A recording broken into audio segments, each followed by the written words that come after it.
This is the last episode of my Forgotten City playthrough. During the previous session, I did the second and third endings. In this video, I am going for the fourth and final ending, also known as the Canon ending. Of course, that means there will be spoilers, so consider yourself spoiler warned.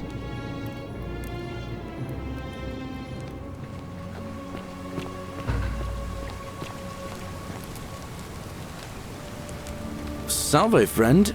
Mind telling me who you are and what you're doing with that bow on your back? Alright, in this go-around, I am planning to put the plaque on the obelisk and go in and confront the god of the Underworld, I assume. So I'm not sure what I need him to do. I'm just gonna say... Well, I mean, I want to go ahead and save people, so let's have him go around and save everyone. Oh, sounds serious. I'm listening. Yeah, help Julia. Julia? Oh, no. All right, I can do that. And help Rufius. Poor Virgil. Poor Rufius, too, I guess. All right, got it. And help Fabia. All right, let me see. Stop Fabia going in, but send the new arrival to the empty shrine. Understood. Mm-hmm. And get Malleolus to back out and release Ulpius and... What? Are you... Julia. You're serious, aren't you? Yep. I doubt Domitius will let me talk to him, but I'll make sure he passes on the message. Okay, you go around and do all of that. I'll go, but once I'm done, I'll need you to tell me how you know all of this.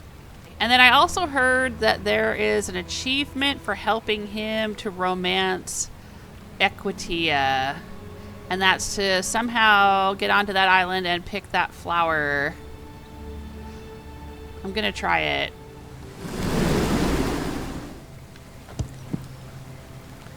Pretty flower. Take. We got it.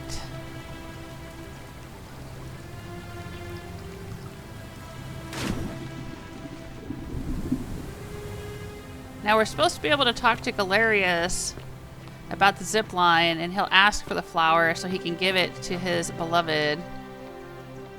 I don't know if he'll actually have the dialogue option, but now I have the flower. Alright, can I talk to you now about this flower? I saw you slide down that rope before. Yes! Very impressive. And strange, too, since that device you used is exactly the same as one I've been working on for weeks. Oh, of course. It's because I already gave it to you in a previous time loop, isn't it? Anyway, I'm sorry to ask, but is there any chance you'd be willing to do me a favor? Sure. Well, I've been trying to get this rare flower from the rock spire in the middle of the lake. It's too steep to climb, so I hung a rope over the lake and made this pulley device, only I, couldn't quite summon the nerve to use it. Do you think you could use the device again and try to get that flower for me? I already have an identical flower. Sure, why not? Wait, why do you need it? I'm busy. Wait, why do you need it? I don't really feel comfortable talking about it. Mm-hmm. We know why. You have a little crush on someone. Look, I'll tell you everything if you get it for me. All right? Okay, sure. Oh, thank you. It would help me a lot. There's no rush, just whenever you get a chance. I'm right on it. All right. See you around. Well, I've already got it, so let's talk to him. Salve again, my Sisyphean friend. Now, what's on your mind? I have that flower you wanted. Brilliant! You did it! Well done! This is going to make her so happy. Equitia, I mean. Now I just have to figure out how to give it to her. What I really want to do is walk up to her, give her the flower, and confess I've been madly in love with her since the moment we met. But on the other hand, I can't shake the feeling that the consequences could be terrible. Yeah. Yeah, you're not supposed to romance a Vestal priestess.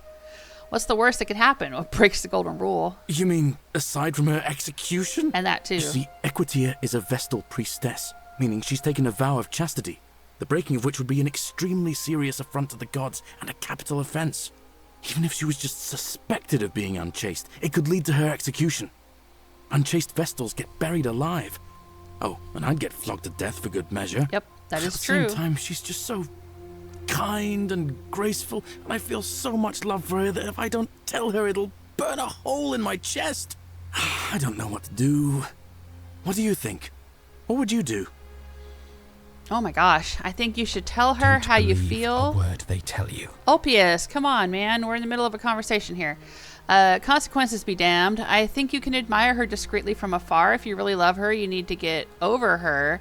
I'm no relationship counselor. Figure it out on your own. Oh my gosh. I think you should tell her how you feel. Consequences be damned. Yeah, those are some pretty serious consequences, though.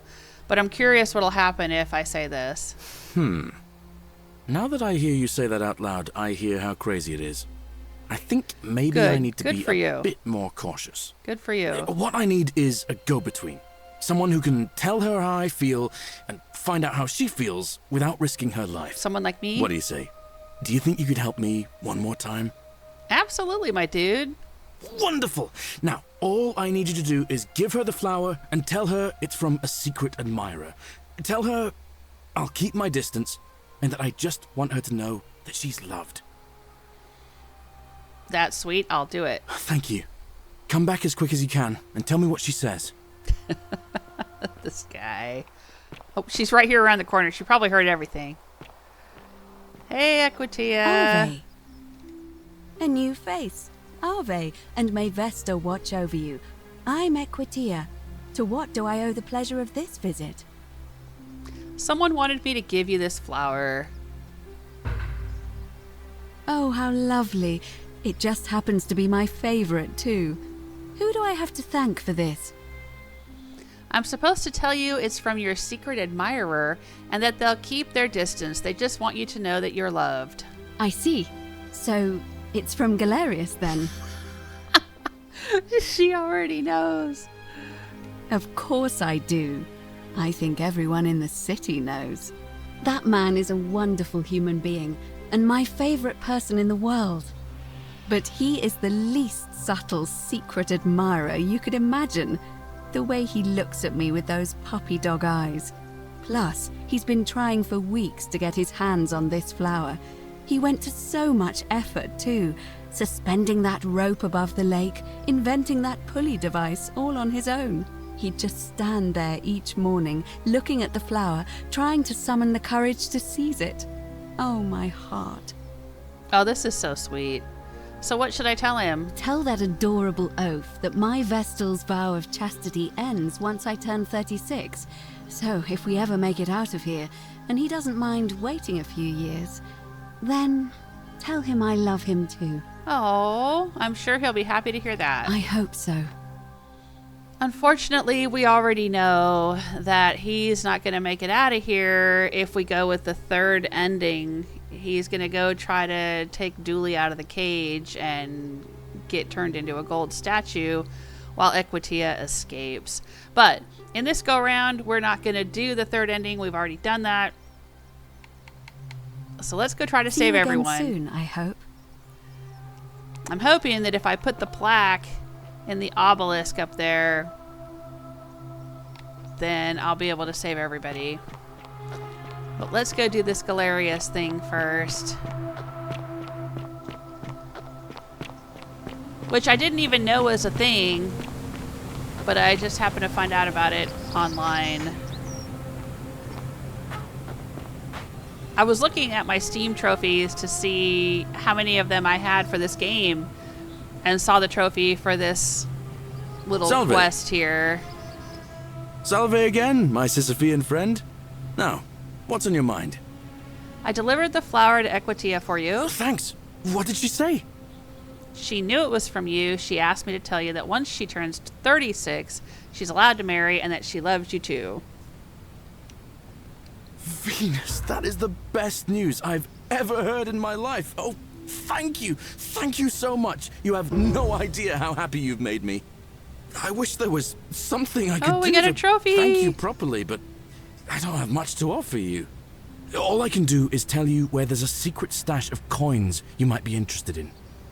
Dude, I've already got 11,000 denarii, but okay. Sure. In the rock tunnel near the stairs, there's a little doorway set into the rock. Inside, if you look carefully, you can see a chest. Unfortunately, one of those golden huntress statues is blocking the path, and I'm not game to move it. If you can figure out how to get past it, I reckon there might be a small fortune waiting for you. I hope that helps in some way. Oh, yeah, we've already done that. And I couldn't get back out again. There was like 4,000 denarii in there. Okay, but thank you, my dude. All right, friend. Hope you find a way to break that cycle you're in. Okay, let's do this thing. Let's go up to the temple.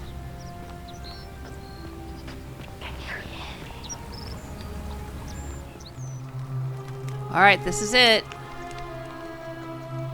We have the 4th plaque. The Greek plaque.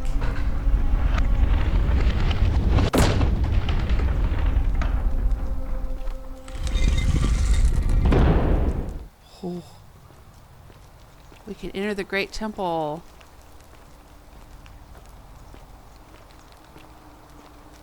Oh my gosh.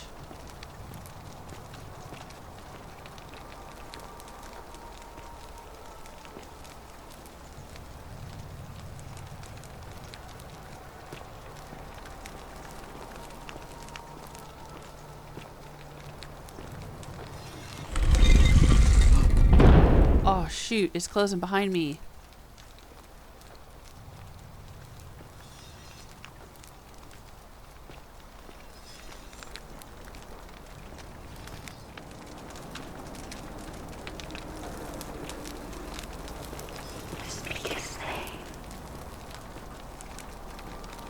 Speak his name. Great temple doors, speak.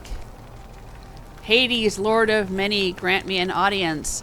Nergal, the Fierce One, grant me an audience. Osiris, Lord of Silence, grant me an audience. Pluto, Father of Riches, grant me an audience. Say nothing. Well, they said to speak his name. I'm gonna start at the top. Hades.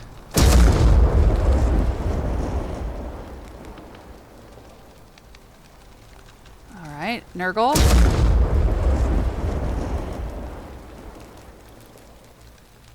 Osiris. Pluto. Right, I had to say all of them.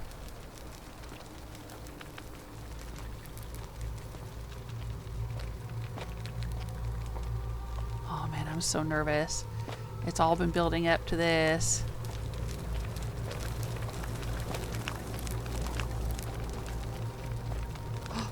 I saw her turn her head and look at me. There's one of the tennis girls. She'll come for me if I piss anyone off or do anything wrong. Ah, he looked down at me.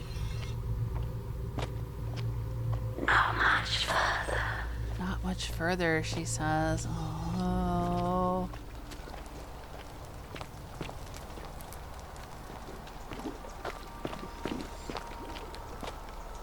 I hear water sloshing.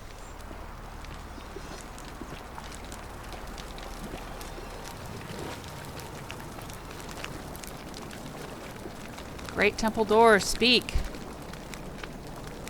Hades, Lord of Many, grant me an audience. Oh, okay.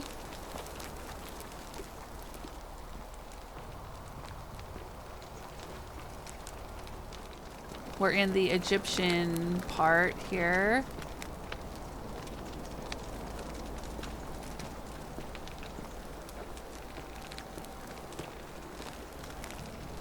So maybe I've got to say Osiris at this door.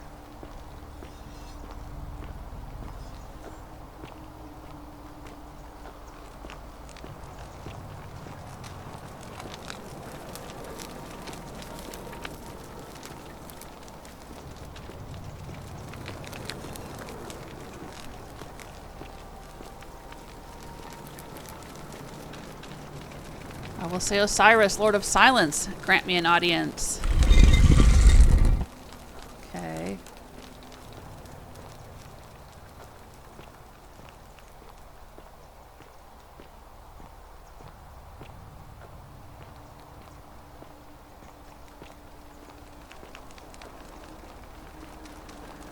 This looks like the This way.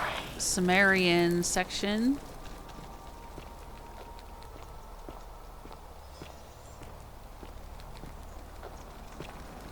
So we'll say Nurgle.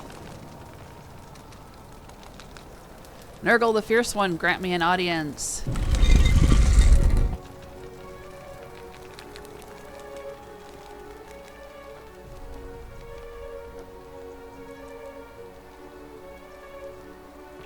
Are we on a spaceship? Is this gonna get weird? Is it gonna turn into science fiction? It is. Look, they got the Matrix stuff going down there.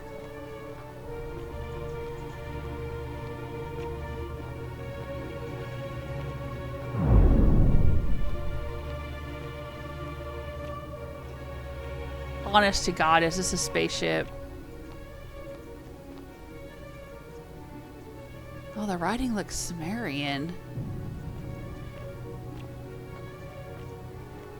But this is totally a spaceship. Oh my God.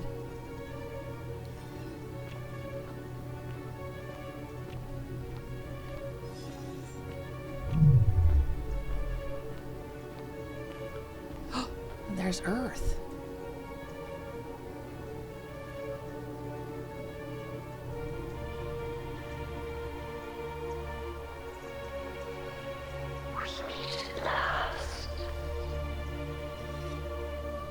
These statues look different, though. I haven't seen these before.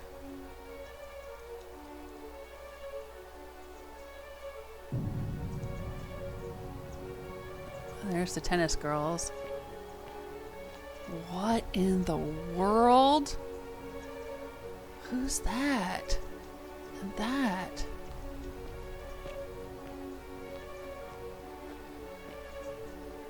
Am I supposed to stand right here? Or should I approach? I want to go look around. Can I go over there and look?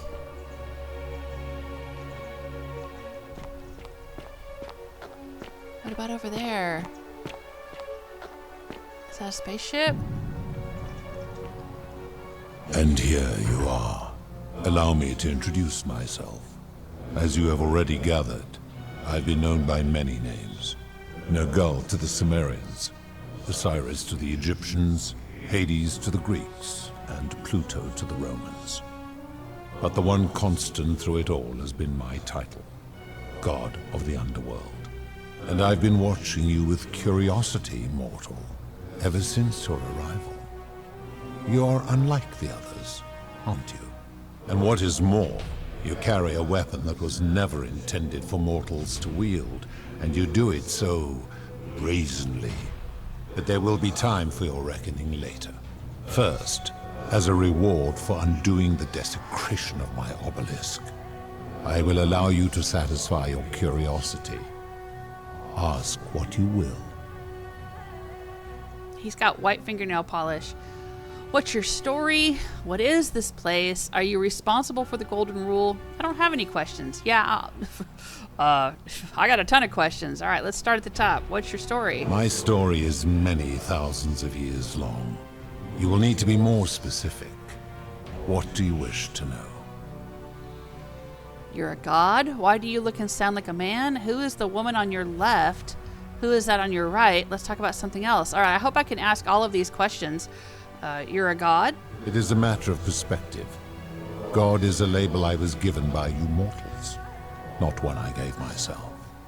Your ancestors revered me because to them, my knowledge and technology made me incomprehensibly powerful, just as you might seem so to an insect. But despite all that, there are rules even I must obey. That sounds interesting. Why do you look and sound like a man? My kin and I all adopted this form long ago, so that we might better understand and communicate with your kind.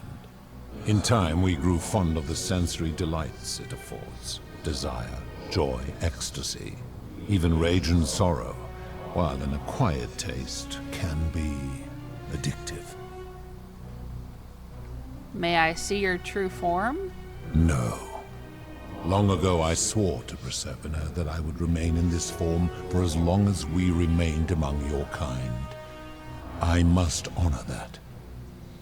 All right, so who is the woman on your left? Is that Proserpina? This is my beloved. Like me, she has been known by many names. Ereshkigal to the Sumerians, Isis to the Egyptians, Persephone to the Greeks, and Proserpina to the Romans. Or perhaps you might know her as the goddess of springtime, the cycle of life and renewal.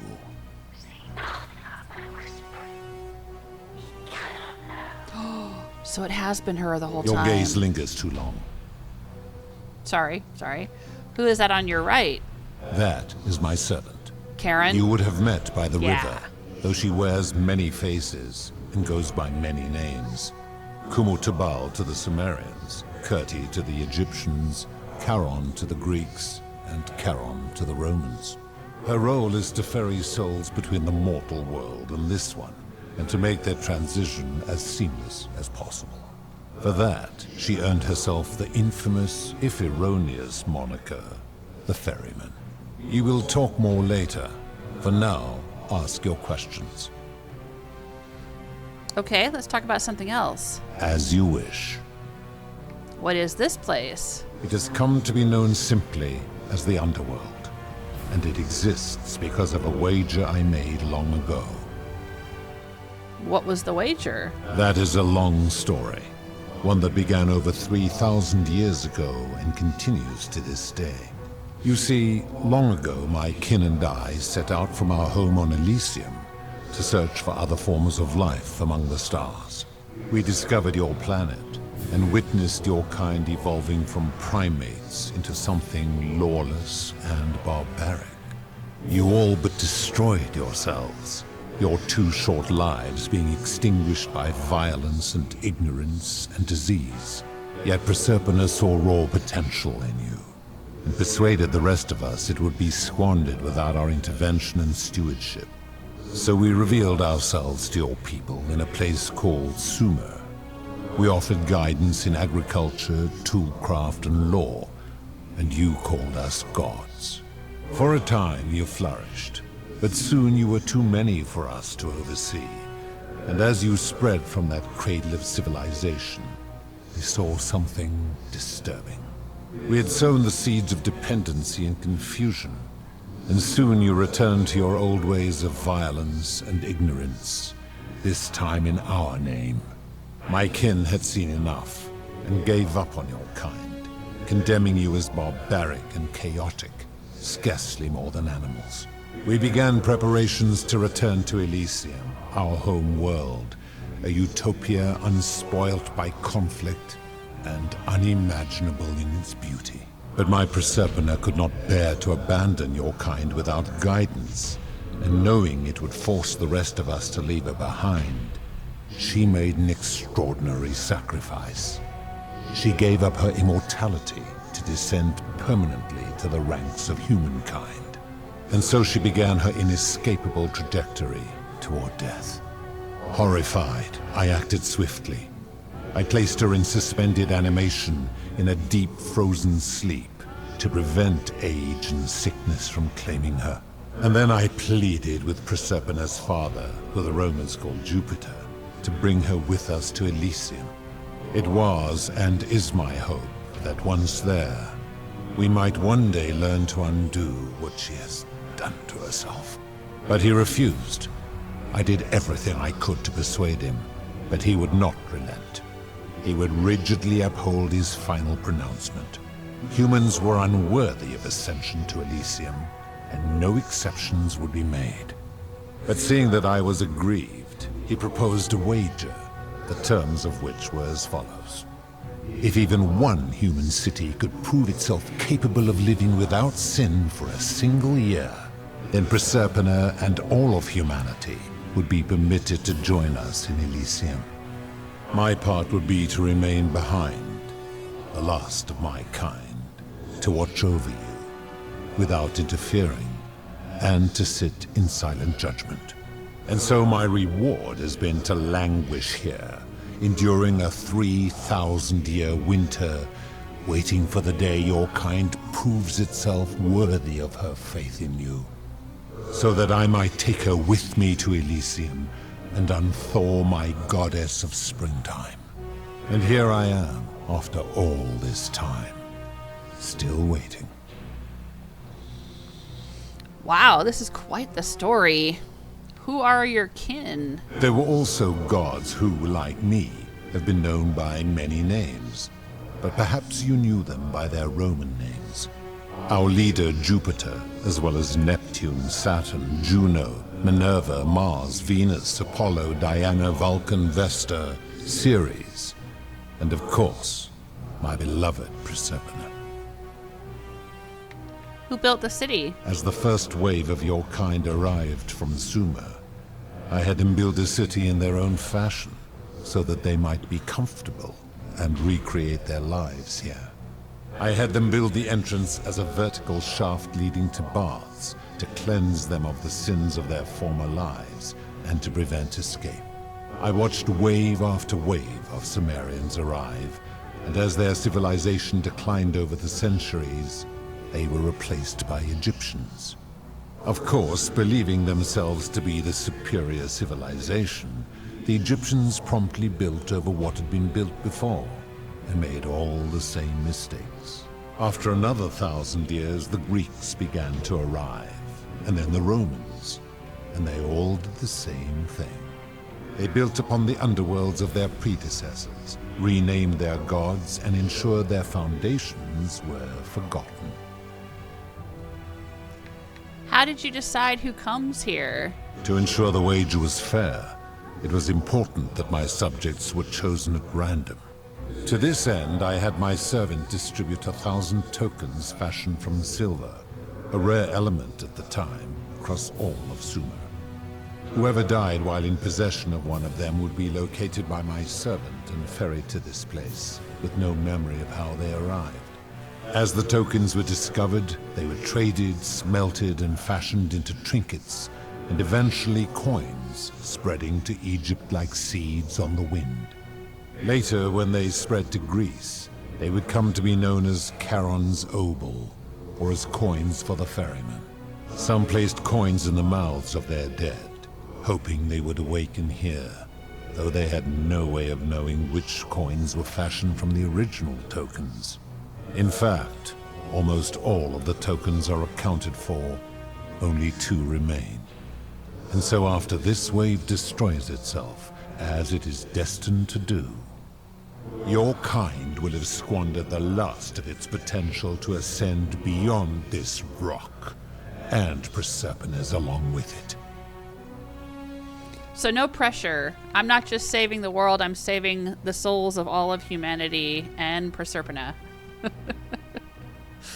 How did humans learn about the underworld? It is a regrettable story. One of the first men who came to this place was a king of Sumer and a troublemaker. To be rid of him, I returned him to his people on the condition that my servant erased his memories of this place. But the erasure did not take completely, and he told stories of this place as if describing memories of a dream. His tales were committed to writing, which came to be known as the Epic of Gilgamesh, and his words were twisted and distorted over generations. Later, the Egyptians would adapt Sumer's stories of the underworld, making them wildly intricate and labyrinthine. Their Book of the Dead and Book of Gates bore less and less resemblance to this place in their priests' pursuit of profit. Then, when the Greeks began to arrive, they proved far more cunning, and in a series of incidents that will not be repeated, 5 of them escaped. A warrior named Heracles, 2 kings named Sisyphus and Theseus, a poet named Orpheus, and a Trojan named Aeneas. They each told embellished tales of this place, how to get here, and how to escape. And so from Sumer to Egypt, Greece to Rome, your kind has always told each other stories about this place, though each story contained only a seed of truth. Wow, okay. let's talk about something else. Of course. Are you responsible for the Golden Rule? That is merely the name your people have given to it, but yes, it is my doing. Why turn people into gold? That is a story dating back to the very first wave. After the Sumerians finished building their city, the self-declared ruler threw a banquet to celebrate. Now this man was unmarried, and many women were vying to become his wife, a prestigious position of power and influence in a new world. Of all the women, 2 were particularly ambitious. Both were beautiful, and both arrived at the banquet wearing eye-catching dresses and painted faces, their hair woven in elaborate fashion. The first woman, recognizing that she would require an advantage to win the ruler's affection, draped herself in jewelry, ornate necklaces, bracelets, and rings fashioned from gold. Seeing this ostentatious display, the second woman grew envious, for she had no such jewelry at her disposal. She prayed aloud to any gods that would listen to cover her in gold, and when her prayer went unanswered, she took matters into her own hands. While the others indulged at the banquet, the second woman summoned the first for a discussion in a quiet place. She checked that nobody was watching, and pushed her rival from the top of the ziggurat, where she broke her neck on the rocks below. But I was watching, and I decided to answer her prayer. I took the golden bow left behind by Diana, and I shot that woman in the heart, covering her from head to toe in a layer of molten gold. And I left her to stand there, that she might serve as a grim reminder of what befalls those who sin in my domain. But that was not enough, for the entire city was tainted by her sin, and the wager could no longer be won. Was it, though? So I had no choice but to wipe the slate clean. Why? I gilded them all, to make way for a new wave, and began the wager again. And to this day, each of them, and all who came after, line the halls of this city, inanimate but conscious, suspended in time with only their sight and hearing preserved, so they may bear witness to and lament the folly of your kind for eternity, as silent golden sentinels. That is some cold, cold-ass shit right there. I mean, I still don't understand why everyone has to be punished because one person sinned. He's like, well, the whole city was tainted by her sin. Was it, though? Like, where do you get that, my dude? So you're responsible for destroying all these lives. I give your kind a second chance at life, as well as ample warning about my law. And when you disobey, and you always disobey, you force my hand, bringing terrible suffering upon yourselves. And so you ask if I am the one destroying your lives. And I say, no, you destroy yourselves. I am merely the means by which you do it. Yeah, but you're not just punishing the people who do wrong. You're like, oh, this one did wrong, so all you gotta die. Or all you gotta get coated in gold or whatever. That doesn't make any sense, dude. Where did these golden bows come from? When my kin departed, they left behind many relics which I inherited. A consolation prize of sorts. The golden bow originally belonged to one of my kin, who the Romans called Diana. As my collection of golden statues grew, I chose the most ferocious among them, and equipped them each with a duplicate of her bow, and tasked them with hunting down the Forsaken at my behest. They became known simply as Furies. Oh, so you couldn't even do your own dirty work? I don't know. It's just, come on, dude. This doesn't make any sense. What do you consider a sin? I've always considered that the cornerstone of morality is the ability to determine right from wrong on one's own. That's not an answer. No attempt to lay out rules like your Code of Hammurabi or your 12 Tables of the Roman Republic can ever cover all possible scenarios. This should come as no surprise to you, since the core principle has been expressed in many forms by many of your civilizations. The Egyptians made a rudimentary attempt with do to the doer to make him do. The Greeks refined it with, avoid doing what you would blame others for doing. The Roman Stoics added, treat your inferior as you would wish your superior to treat you. Even the so-called cultists hiding among you often say, do unto others as you would have them do unto you. It is the simplest of concepts, and each one of you is born with the faculties required to apply it to any situation. That is true. Yet none of the peoples who expressed this rule were able to uphold it. Curious, is it not? That principle is not as easy to apply as it sounds. It doesn't seem like you've been upholding it either. I've always lived my life that way. Lie. I'll say it doesn't seem like you've been upholding it either. Enough. You clearly know nothing. How do you know when people sin? I'm able to commune with all of the statues in the city. Their ears are my ears, and their eyes are my eyes. Is Proserpina connected to the statues in the same way?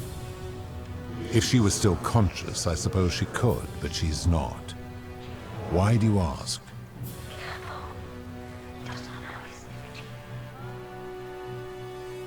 No reason. Then what an odd question.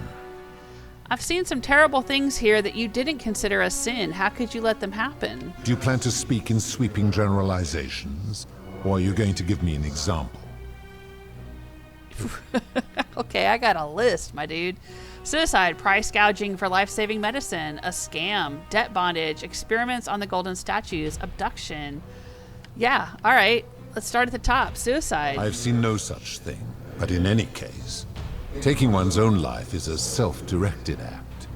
It is not one that is done to others, however they may be affected by it. Therefore, it cannot be said that one who commits suicide has done anything unto others.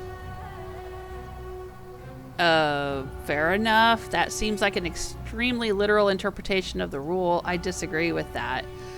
Yeah, I do disagree with that. Because you're harming everyone who depends on you, everyone who loves you. And did he say, I haven't seen anyone do that. I haven't seen anyone commit suicide. Dude, the guy who hung himself, Al, Ulpius, Julia, I mean, come on, man. And I'm sure lots of other people before them. Applying this rule always requires us to interpret the meaning of the words. A literal interpretation helps to minimize the ambiguities of your primitive language. If our language is full of ambiguity, doesn't that make the rule inherently subjective and unreliable? Supposing you're right, and my law has been broken, and I should turn you all to gold immediately. Is that what you want? No, of course not. Never mind. I am right, and you know it. Ooh. I don't know if I want to be pushy with this guy right now. Now tell me, what other sins do you believe I have overlooked? Price gouging for life-saving medicine. The merchant. How is that inconsistent with the rule I've outlined? He wouldn't want someone else to demand an outrageous price for the medicine he needed if he was dying. I disagree. Having watched this merchant, that is precisely what he would expect from others, and he would be quite capable of paying the price anyway.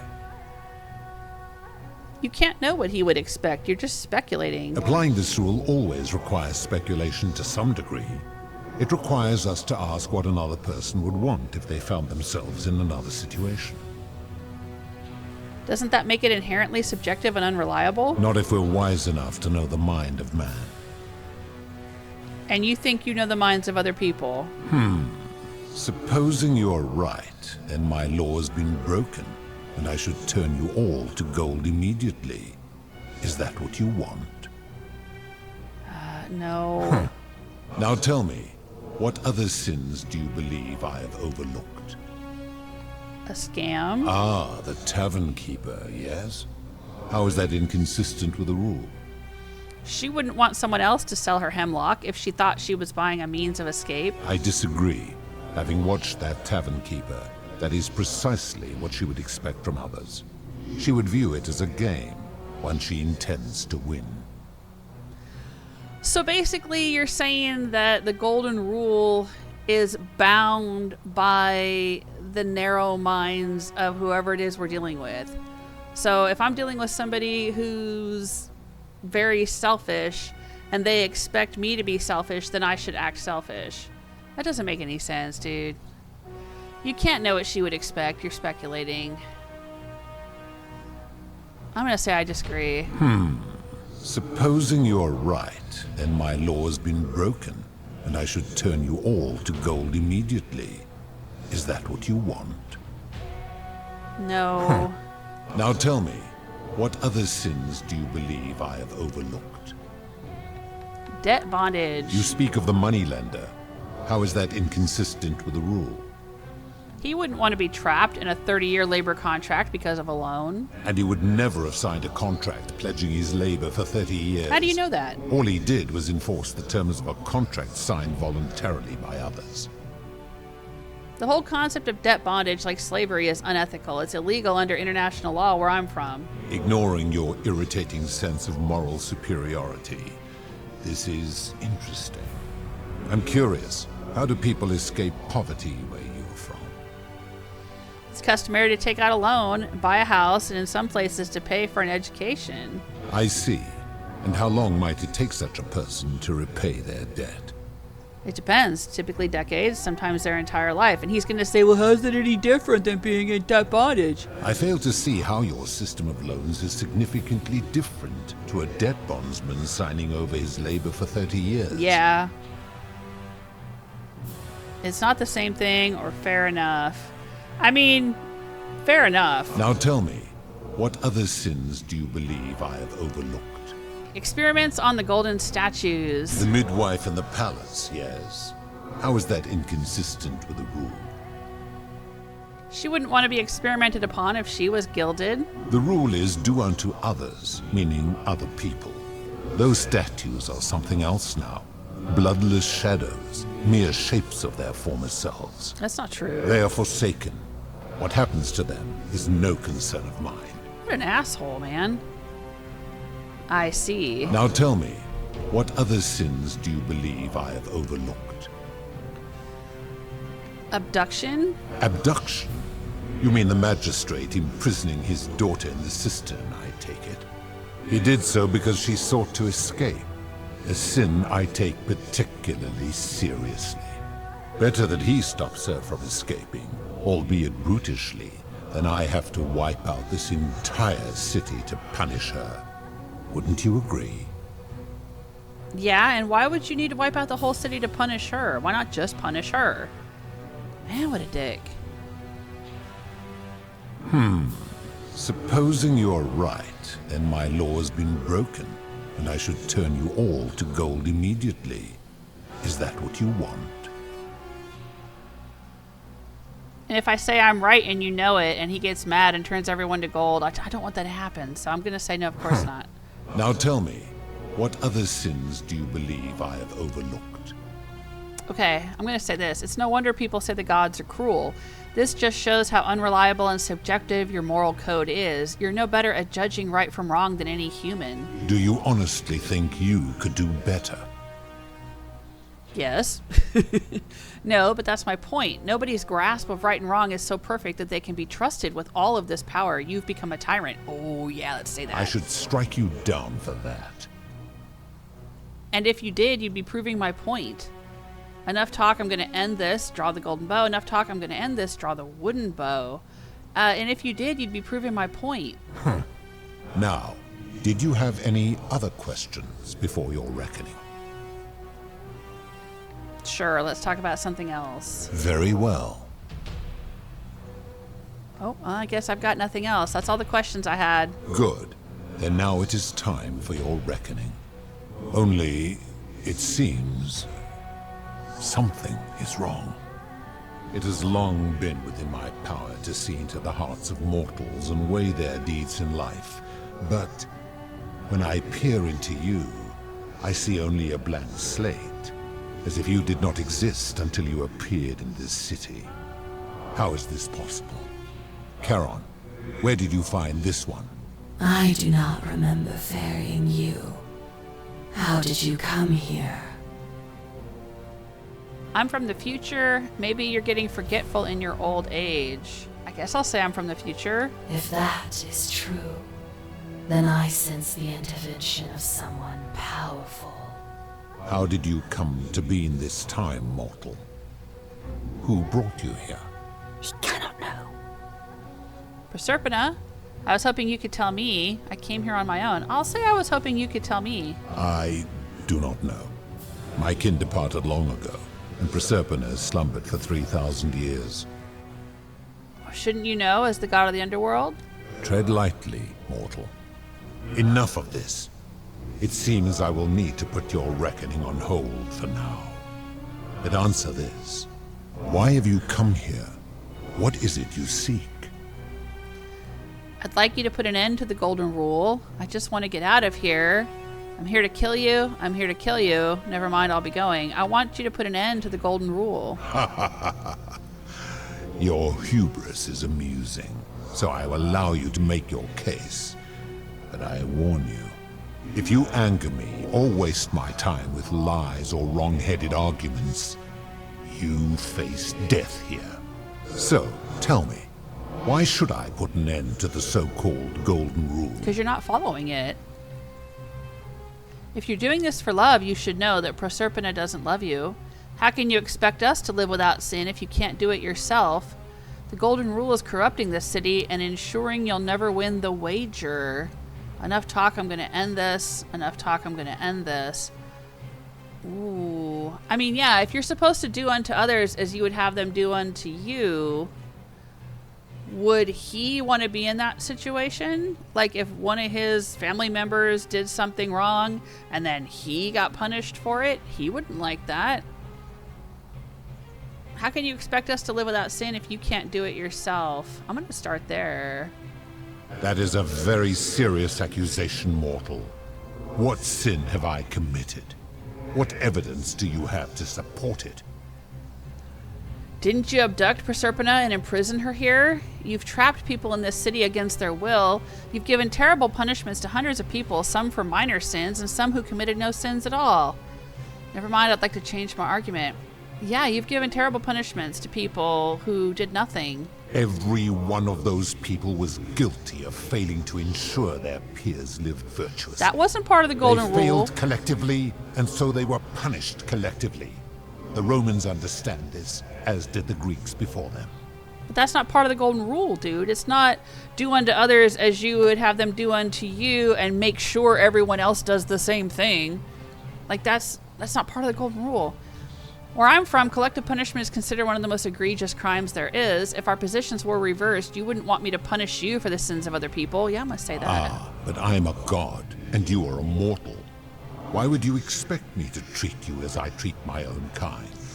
You are not a peer. You are not a respected equal.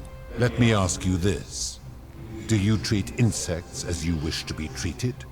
Do you care for their well-being as you would your fellow man? Well, I don't go out of my way to kill they have them. Food and shelter and protection from predators? Do you give them rights? Of course not, because that would be absurd, just as it would be absurd for me to treat your kind as equals. So what makes your kind superior to mine? Your kind and mine can't be so different, given that you're in love with one of us. Ooh, I'm going to do that. My love for her does not mean I am not superior, now that she is mortal. That sounds arrogant. Perhaps you're not as different from humans as you think. Bah! For a moment I thought you might have been building to a point. But I see now you are just a hubristic little creature. If you're doing this for love, you should know that Proserpina doesn't love you. The golden rule is corrupting this city and ensuring you'll never win the wager. I'm going to say that. How so? And be specific. You have made a grave allegation, and I expect you to back it up. Decius is price gouging for life-saving medicine because he knows nobody can take it by force. Rufius has become so paranoid that he's jumping at shadows like Virgil's sexuality. Aurelia is exploiting people's desperation to escape by selling them hemlock. Malleolus has trapped people in debt bondage by convincing them that rebelling would break your law. I'll start there. His cruelty does seem to grow greater by the day. All right, Decius is price gouging. True. I have witnessed him doing that. Rufius has become paranoid. He is a volatile and confused fellow, that one. Aurelia is exploiting people's desperation to escape by selling them hemlock. I admit, I have grown disturbed watching her. If you're right, my involvement has corrupted the very thing I sought to observe impartially. But if I were to accept that, are you telling me these humans could coexist peacefully, without theft or violence, without my law? No, but humans need to be able to use force in exceptional circumstances to correct their societies. Yeah, but then that sounds like what he's saying. I mean, he's like, well, I'm using force too. I'm using force to wipe everyone out that's corrupted. I don't know if I like the sound of that one. But I'm going to go with it. Let's try it. How so?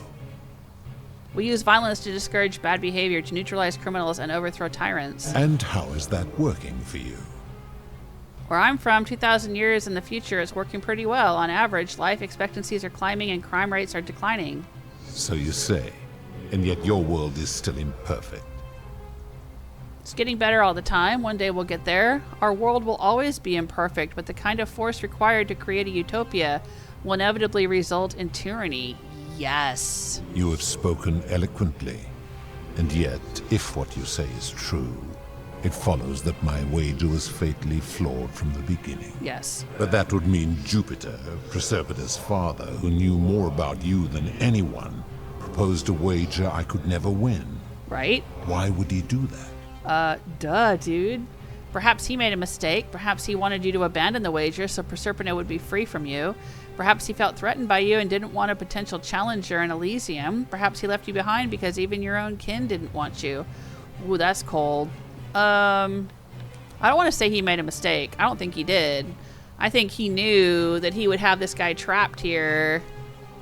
He wants you to abandon the wager so Proserpina would be free from you. I'll say that. Perhaps. But if that was so, surely I would have sensed his deception. How could I have been so blind for so long? You're no better than us. You're a monster on a power trip. Perhaps when you took human form, you took on some human foibles as well. Perhaps you're blinded by your love for Proserpina. It's very human. I'll say, yeah, when you took on human form, you took on some human foibles. Your words sting me, mortal. But perhaps it is what I deserve. As difficult as this is to admit, I have suspected as much for a long time now. And I cannot deny it any longer. I've been so fixated on taking my beloved to Elysium that every time one of you sinned, it wore away my hope of being with her again.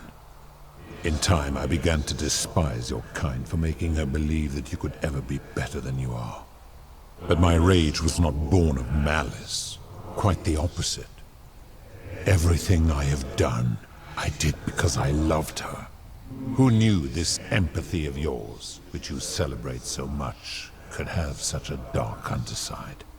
This has gone on too long. It is time for me to let go of this form, of her, of all of you. But know this, if I abandon the wager and leave for Elysium, neither she nor your kind may ever ascend. I don't know if I'd want to be in Elysium considering all the assholes that seem to be living there. Why can't we go to Elysium? Because doing so would violate the rules of my sacred agreement with Jupiter, and you would receive a hostile reception. The best I can do is return you to the land of the living. I will have Charon make arrangements to ferry the others. But as for you, be aware you will be separated from the rest. Why? Once this exodus begins, the events that brought you to this moment will never have taken place, and you will have created a paradox. What will become of you is difficult to predict, but that is the risk you have taken by interfering in the natural flow of time. Now, are you ready? I guess I'm ready. Farewell, mortal. Persuade the God of the Underworld to abolish the Golden Rule. so I don't get to go and talk to Proserpina?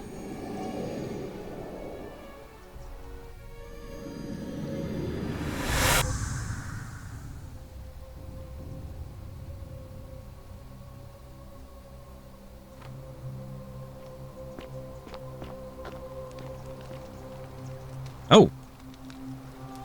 Hi there. Gave me a bit of a fright. Thought I was in here alone. I'm Al. Al Worth, I came in here to find you. Well, here I am. I'm sorry, I didn't catch your name. I'm Jules. Oh, did that lady in the forest send you in here after me? I guess I lost track of time, learning about the history of this place, and it is extraordinary. I'm fairly certain you and I are the first people to set foot in this city for about 2,000 years. Fortunately for us, the last person in here was a Roman man named Galerius, who inscribed an account into a tablet. Apparently, there was a community of 20-something people trapped in here, and living in fear of a curse they called the Golden Rule. They believed that if even one person sinned, an unknown god would cast them all into gold, like the 1,000 people who'd lived here before them. Then, one day, just as Galerius had finished praying for a good harvest at the shrine of Proserpina, an oracle appeared and told him how to solve the ills of the city, like saving the life of a dying woman, preventing the suicide of a man in debt bondage, freeing a falsely accused prisoner, foiling an assassination attempt, and so on. Meanwhile, the oracle walked up to the temple of the mysterious god, this one right here, and demanded an audience, and the doors just opened up to her. Nobody knows what went on in there, but Galerius wrote the oracle must have been more persuasive than Odysseus, because the next thing he knew, the ground shook and the voice of that god rang out over the city. The many have suffered long enough. Unfortunately, Galerius' account just sort of stops after that, leaving a lot of questions unanswered. What became of him and the other people who lived here? What happened to all the golden statues? And did this mysterious oracle single-handedly undo the curse that had terrorized people for hundreds of years? Actually, that was me. Sounds a bit far-fetched. These Romans are crazy. I'll say it was me. What? Oh, I see. For a moment there, I thought you were serious. Anyway, I think I found a way out through the aqueduct that brought water into the city. Follow me. I'm right behind you. Oh, and we're back out. Return to the river. We've been here before.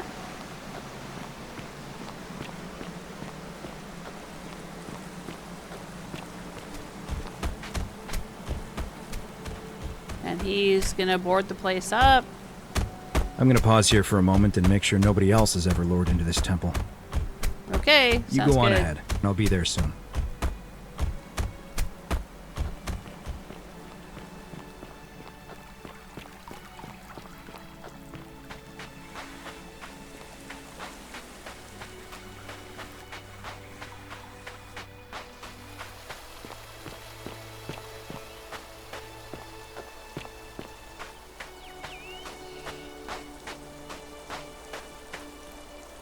You're back! But you're alone. Does that mean you didn't find Al? I found him. He'll be here in a minute. Oh, what a relief. Thank you so much. I was beginning to think you'd both become trapped in there. Why don't you tell me what you discovered while we wait? I discovered that you're not who you said you were. I remember meeting you 2,000 years ago. I discovered the ruins of an ancient underground city. All right, let's say this. I don't think I've had this dialogue option before. Ah, I see. I thought you might. Well, now you know. I suppose you have questions. Who are you really? You can just call me Charon, if you like. I am sorry I was not completely honest with you when we first met. I do not enjoy deceiving people. Believe me, I do not. But I have learned, from 5,000 years of experience, that most people find comfort in familiarity, in gradual change, and coming to see the truth in their own time. What truth is that? That you died, of course. Mm-hmm. You were dead when I brought you here. My role, as the servant of the god of the Underworld, has always been to assist the chosen to cross the threshold from the land of the living to the land of the dead. So how did I die? Yeah, this is the same as we got before with one of the previous endings. Usually, when people do not remember how they died, it is because they suffered a terrible trauma. Yeah. Most souls would rather not remember. Al and I were murdered. Ask yourself honestly, do you really want to know? No, that's cool. I already know. A wise decision. All you need to know is that you and Al died in possession of a sacred silver coin. Pluto said the coins Al and I had were the last in existence. What does that mean for you? It means I am now bereft of purpose. There is nobody else to ferry here. Nobody to keep you company. After 5,000 years, the Underworld has finally run its course. Okay, I think I've already asked her about the coins. And when we talked to Hades about it, can you return us to the land of the living? I see no point in keeping you here. But I have to ask one thing. That you keep this to yourself. Look! Here comes Al now. Al! It's so good to see you. You were gone so long I thought I'd never see you again. Kinda lost track of time in there. You wouldn't believe what we found. The ruins of a long-forgotten city. And there was a tablet describing an oracle who confronted a god and undid an ancient curse. Sounds like quite a story. And I look forward to hearing all about it. But you two look exhausted. Why don't you hop in my boat and rest while I ferry you back to civilization? Sounds good to me. And you? Are you ready to go home? All right, Charon, ferry us home.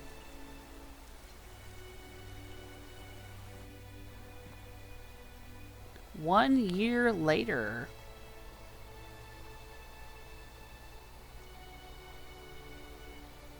Oh, I'm in a museum.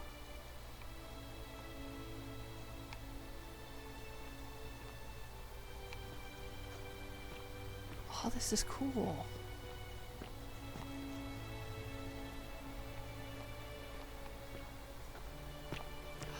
Oh, that's the mosaic that was on the floor of the temple that we fell through. I'm pretty sure.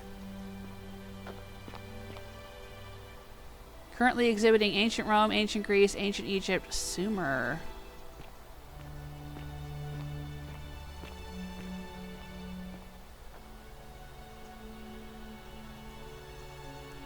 Hey, you made it. It's great to see you again. I read your book, and what the critics said about it. I guess they weren't ready for your theories about the Underworld. Anyway, after everything you've been through, I thought you might appreciate some good news. So after we got back to the real world, I started doing some research into the people mentioned in Galerius' tablet, and I found something strange. I'm sorry I've been so cryptic. I've been dying to tell you, I just really wanted you to see this for yourself. Why don't you head on down there? I'll catch up with you at the other end.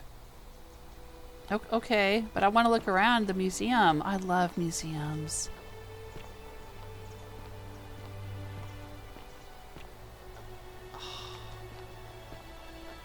That's the statue that was inside the temple that we fell through.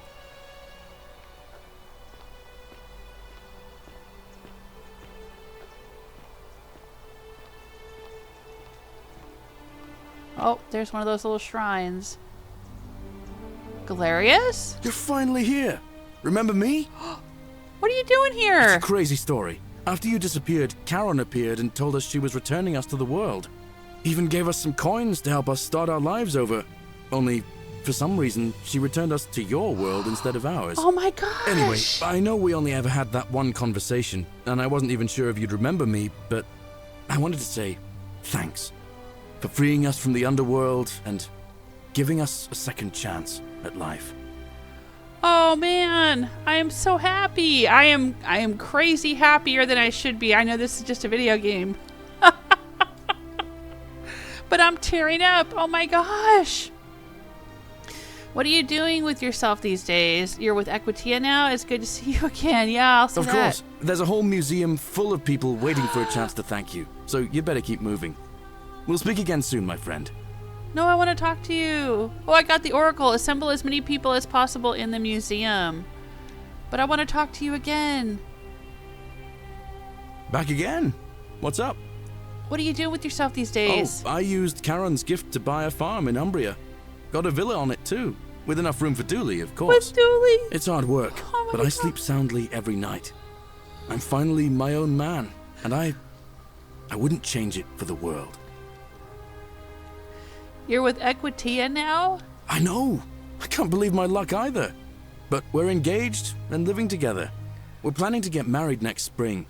If you're going to be around, we'd love to see you there. I'd love that. Count me in. Oh my gosh. Of course. There's a whole museum full of people waiting for a chance to thank you. So you better keep moving. We'll speak again soon, my friend. Equitia! You're here. It's so wonderful to see you again. Good to see you too. So, you're the hero who somehow vanquished the last of the Roman gods. As I'm a priestess, you realize you've put me out of work. I'm just teasing. Actually, and it still feels a little sacrilegious to say this, I'm finding life after religion quite enjoyable.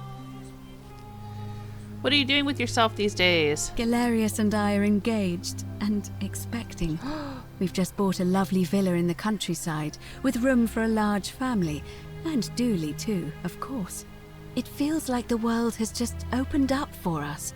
There's so much to learn, and so many more possibilities for our children than we ever imagined. We're just so thankful for what you did for us. For all of us. How's Livia? Oh, it's sweet of you to ask. She recovered nicely. In fact, she's here somewhere, if you'd like to ask her yourself. Okay, I'll do that. It's good to see you again. See you at the wedding, I hope.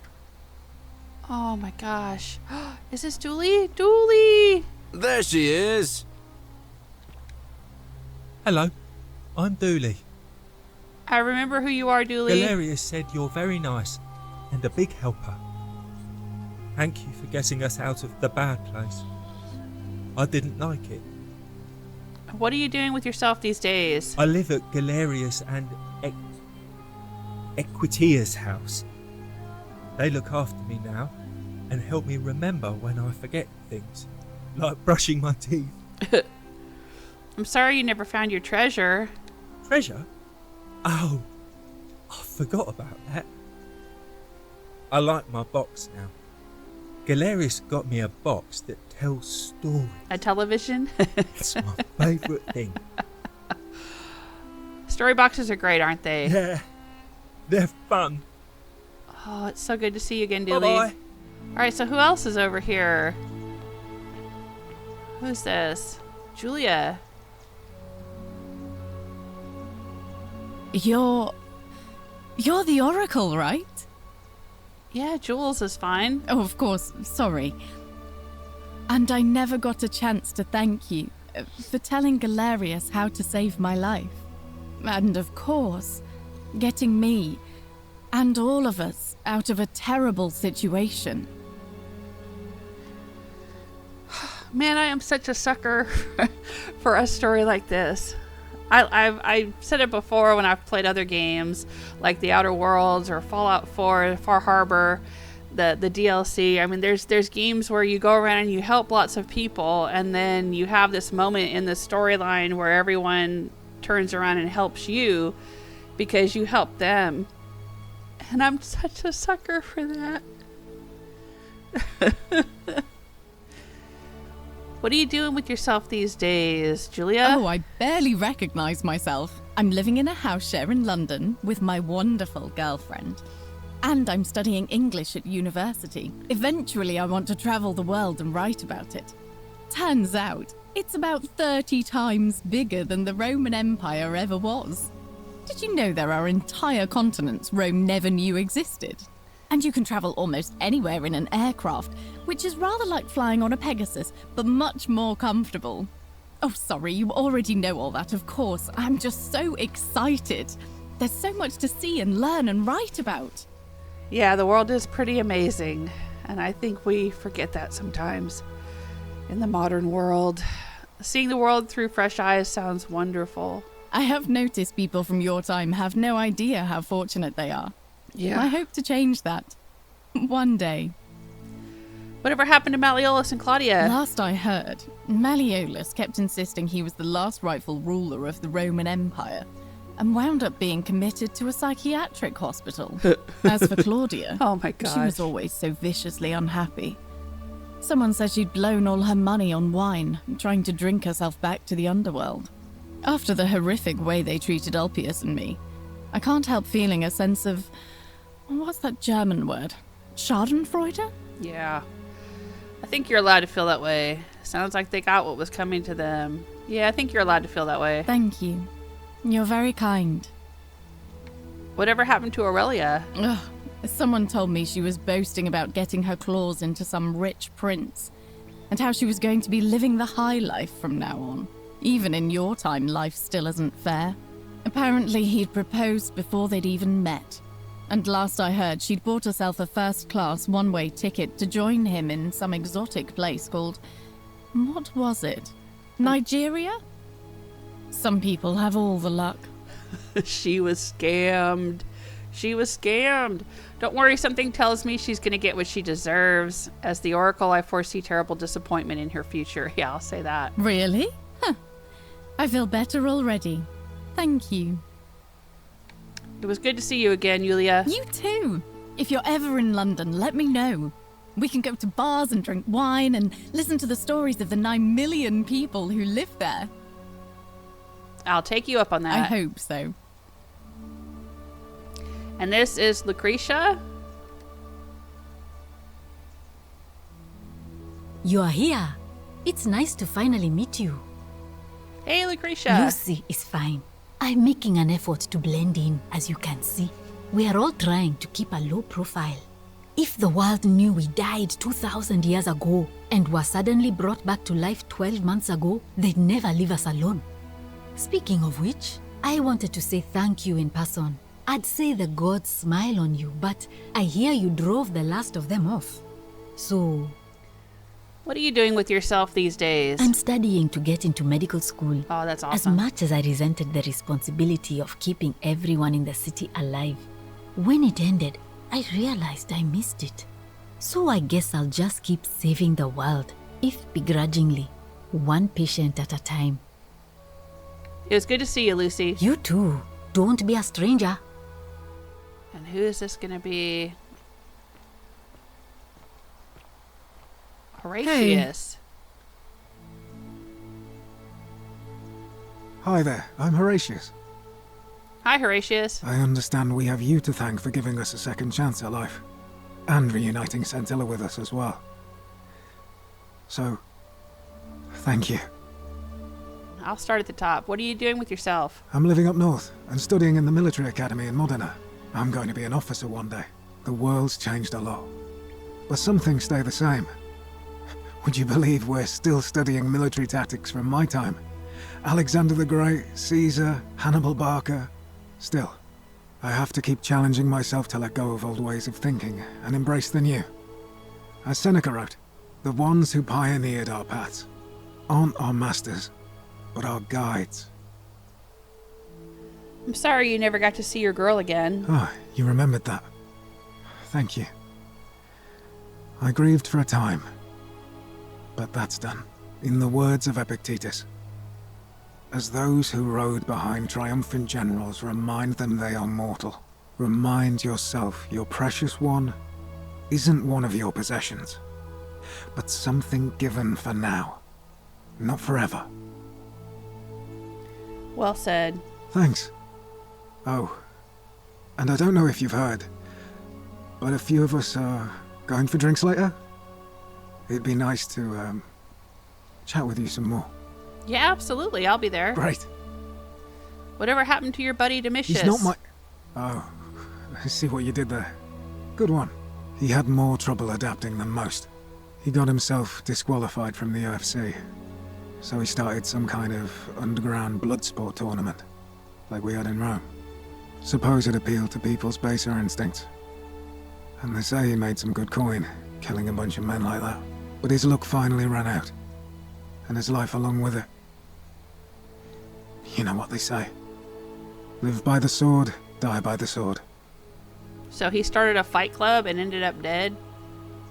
Well, that's a shame. Perhaps. It was good to see you again, Horatius. See you at drinks later, I hope. And is this Sentia? I take it you're the Oracle. Thanks for coming. Good to see you again. Actually, I changed my name to Cynthia. I didn't want to be associated with Sentius after what happened. I'm not sure if you heard, but after you drove Pluto off, Proserpina emerged from the Great Temple. She knew right away what none of us had figured out about that psychopath. He'd been keeping my little sister locked up in the upper cistern all that time. But he's been dealt with. He's... you know what? The important thing is, we'll never see him again. What are you doing with yourself these days? Anything I want. I'm a woman of means in a vast new world. I can go wherever and do whatever I please. Of course, I mostly just stay in my villa and have my servant Alexa summon things for me, because it's just awful out there. Barbarians everywhere. Alexa. Like Amazon Alexa? What happened to Sentius? He's still there, all alone. The last golden statue in the Underworld. Trapped in a metal shell, slowly losing his mind until the end of time. Eternal torment. Just what he deserves, if you ask me. That seems a bit excessive, don't you think? Nah, that guy was a real jerk. I'll say good. Alright, it's good to see you again, Cynthia. You too. See you around. Alright, so who else is in here?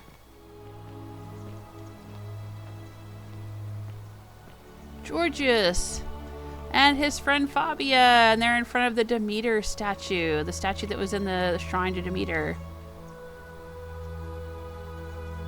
Greetings. You must be the legendary Oracle. It is a sincere privilege to finally make your acquaintance. I am Georgius. Good to see you, Georgius. I am told we have you to thank for freeing us from Hades, and for that I am most grateful. What are you doing with yourself these days? I am reacquainting myself with Greece. It has changed so much over the last 2000 years, I barely recognize it. This is at once heartbreaking and thrilling. Perhaps one day, once I have seen all of this new Greece and sampled her delights, I will settle down in Santorini in a villa overlooking the Azure Aegean Sea. I hope you will join me there and regale me with the story of how you faced off against the fearsome god of the Underworld and won. Consider me there. Thank you, Georgius. Perhaps I will. Consider me there. It was good to see you again. You too, my friend. And Fabia. She's wearing tennis shoes with her dress. How cute. You're the one we've been waiting for. I'm Fabia. Hi, Fabia. I wanted to say thanks for sending Galerius to save my life. I don't know how you knew, but I would have been crushed by that shrine for sure.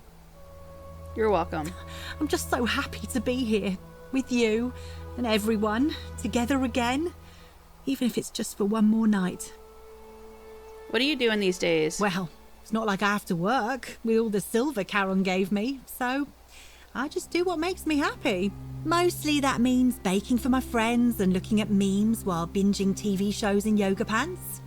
What a time to be alive. For real, for real. I'm glad you're happy. Thank you. I really am. Aw, it was good to see you, Fabia. You too. And who's this in front of the... Is this the hermit guy? The hermit philosopher standing in front of his pot here. He got out too. I take it you're the oracle everybody's talking about. It's a pleasure to finally meet you. We've met before, though I wouldn't expect you to remember it. We have? I'm sorry, I don't remember. In any case, I'm Philip. I never thought I'd leave that cave, let alone the city. And now I'm living in the 21st century. What a time to be alive! And it seems I have your catabasis to thank for it. What are you doing with yourself these days? I'm working as a consultant to the Faculty of Classics at Cambridge University, helping fill the odd gap in their knowledge. Not that I need the money, but I do love being around enlightened minds again. Oh, that's awesome. It was good to see you. My sincere thanks once again. I'm so glad you got out. Oh, that's so cool. Alright, I gotta know what's going on over here. Some soiree, innit? Decius, please keep off the furniture. Even clean hands can damage the fragile surfaces of these rare pieces, but he's just gone right past the red ropes, hasn't he? Oh, hello at last. You must be the oracle I've heard so much about. I'm Decius. Hi, Decius. Listen, I wanted to express my sincere appreciation for what you did. If it wasn't for you, I'd never been able to sell all those useless old relics I accumulated. Whatever you did in that temple made me a very wealthy man. Thank you. No need to thank me. It was entirely unintended. Such acerbic wit. I love it. What are you doing with yourself these days? I took the money I made from selling my trinkets and started investing in the stock market. That's where the real money is now. And crypto? In fact, I was hoping to ask your advice, you being the oracle and future seer and all that, on which stocks I should invest in next. I can't decide between fossil fuels, tobacco, gambling and arms. What would you recommend? I can't really see the future, I'm afraid. I wouldn't help you even if I could. I'll say I can't really see the future. Oh, don't be like that. You can tell your old pal Decius. I won't take no for an answer. DVD rentals have a bright future. Lie. Broadcast television is going to be the next big thing. Lie. Print media is going to make a huge comeback. Dude, I used to work in print media and it was dying even before the internet really got huge. I'm going to say that one. Oh, of course, yeah. I was just thinking the same thing. I'll go home and buy up as much stock as I can tonight. I'm going to make a bloody fortune. Okay, bye. Of course, don't let me keep you. Thanks again for the tips, my friend. Oh my gosh, that's funny. Okay, who's over here? Who have we Good got? evening. Livia! Oh, Livia, look at you. Greetings. Good to see you looking well, Livia. Thank you for your kind words and for liberating us all. In all the time I was in the Underworld, I never once imagined that I might end up in a place so much like Elysium. What are you doing with yourself these days? I'm recovering. Octavia was kind enough to let me stay with her for a while, at least until I'm well enough to be independent again. Read any good poems lately? Ah, you remember that. I'm a little tired of Ovid, but that's all right. I have 2,000 years worth of poetry to catch up on now. I'm already up to the 19th century, and am quite enjoying the work of a fellow named Poe. Oh, yes. I think I may have found a kindred spirit. Absolutely. Men have called me mad, but the question is not yet settled whether madness is or is not the loftiest intelligence. Well said. It's good to see you again, Livia. And you. Farewell, friend. Oh, that is cool. And who's this? Oh, it's Octavia. Oh, hello. It's lovely to meet you. I've heard so much about you. Nice to see you too, Octavia. I'm thankful that you're here. I was Good sure the evening. person who drove off the last pagan god would have more important things to do than visit the likes of us. But thank you for coming and for saving our lives. What you did was extraordinary, and I'll never forget it. What are you doing with yourself these days? I'm living in Rome again, in a charming little flat by the Tiber. Not far from my old place. Oh, and I'm training to be a crisis counselor. After you sent Galerius to persuade Ulpius not to take his own life, I was inspired. I just want to spend the rest of my life helping people, like you helped him. Oh, sounds like a noble cause. Good on you. Thank you. That means a lot. It's good to see you again, Octavia. And you. Oh, this is so cool.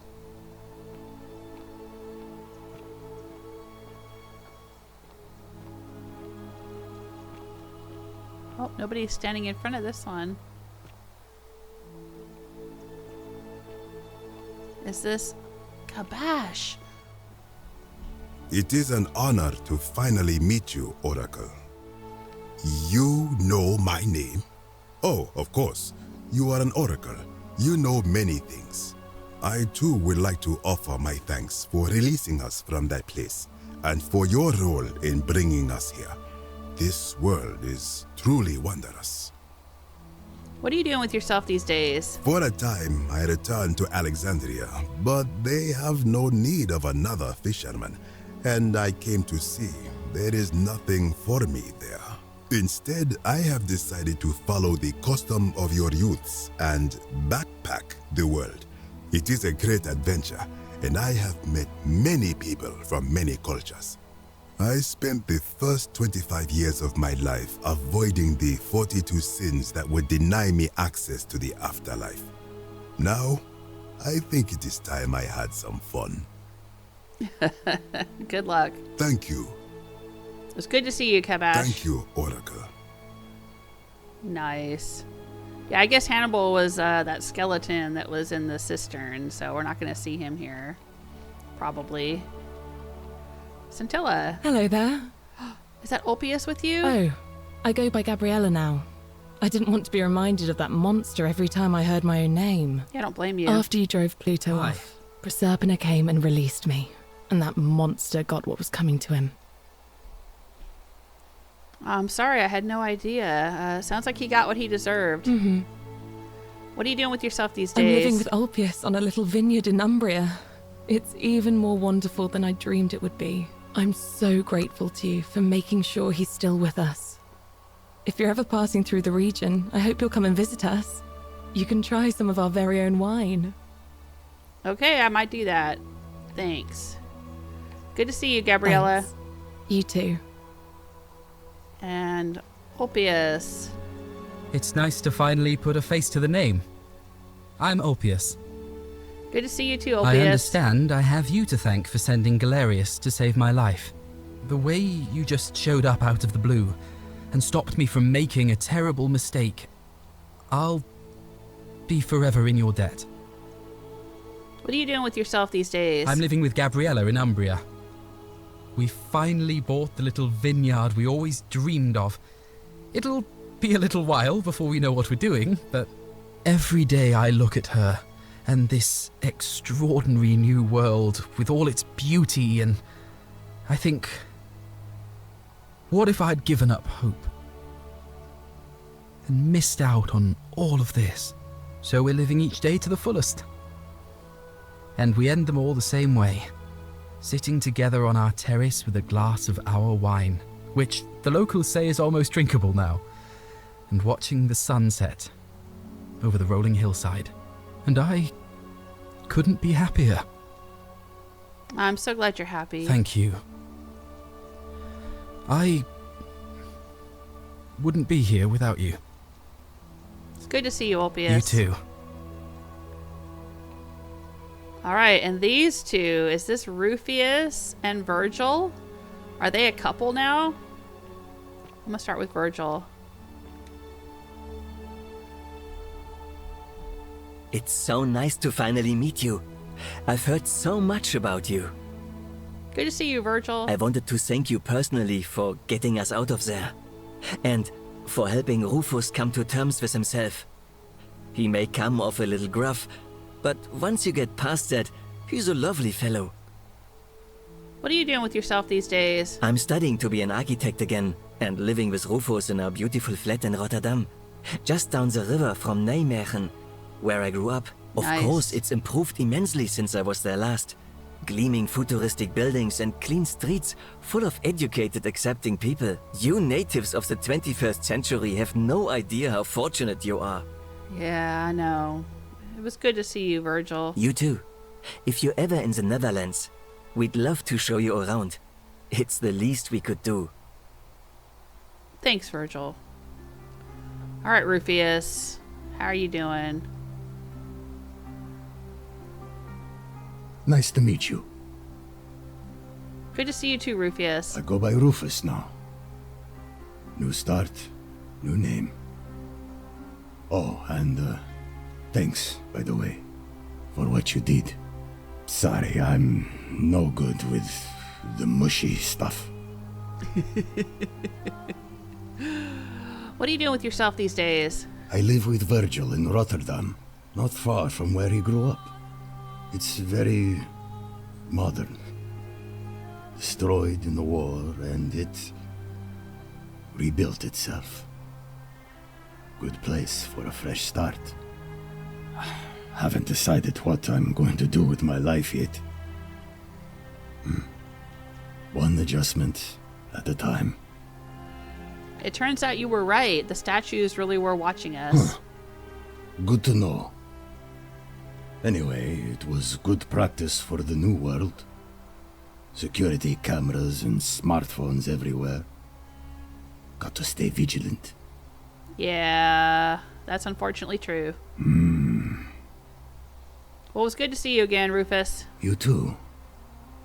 Look us up next time you're in the Netherlands. We're grateful. Wow, okay.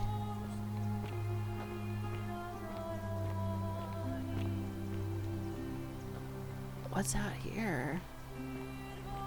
Man, this is so cool. I'm so overwhelmed by all of this. Oh, there's the dice tower. Latin plaque. Does it say the sins, blah, blah, blah, blah, blah? Oh, no, it says, all must walk this path to where the laws of day help the virtuous to paradise in this city beneath the earth.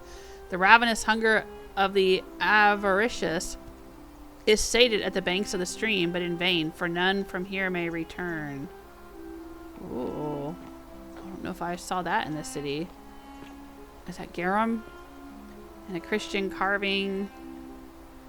Block of wood has an ichthys carved into it. Greek symbol adopted by early Christians as a secret symbol of their faith. Yeah. We saw all this stuff in the Forgotten City.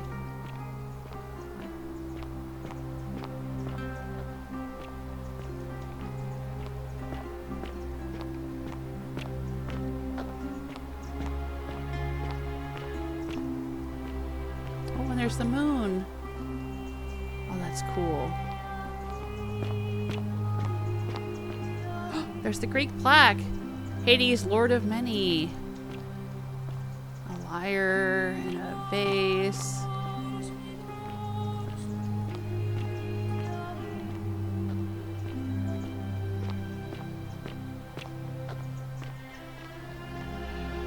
We saw that down in the Sumerian level.